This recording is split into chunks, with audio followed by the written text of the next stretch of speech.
కేసీఆర్ అసెంబ్లీకి రమ్మంటే రారు కానీ టీవీ9 చర్చల్లో మాత్రం పాల్గొంటారంటూ విమర్శించారు సీఎం రేవంత్.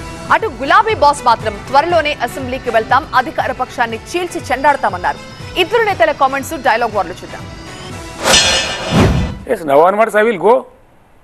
చీల్చి చెండాడతాం అదే శాసనసభలో బ్రహ్మాండంగా వాళ్ళ నిజస్వరూపం ముందు ప్రజల ముందు పెడితే అద్భుతంగా మాట్లాడతామండి. ఎందుకు మాట్లాడమని నాకు అర్థం కాదు. ఎందుకు మాట్లాడడం, ఎందుకు పోము? We're the voice of the people today.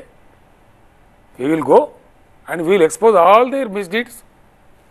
వాళ్ళు ప్రజలకు చేసినటువంటి వాగ్దాన భంగాలు కానీ, వాళ్ళకి ప్రజలకు చేస్తున్న మోసాలు కానీ ఇప్పుడు వింటున్నామండి. చాలా కుంభకోణం శ్రీకారం చుట్టింది వాళ్ళు.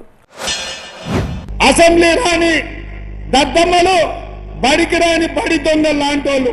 మరి అట్లాంటి బడి దొంగలు నిన్న టీవీ9లో పోయి కూర్చొని 4 గంటలు కూర్చున్నాడు. సిగ్గున్నది అని అడుగుతున్నా.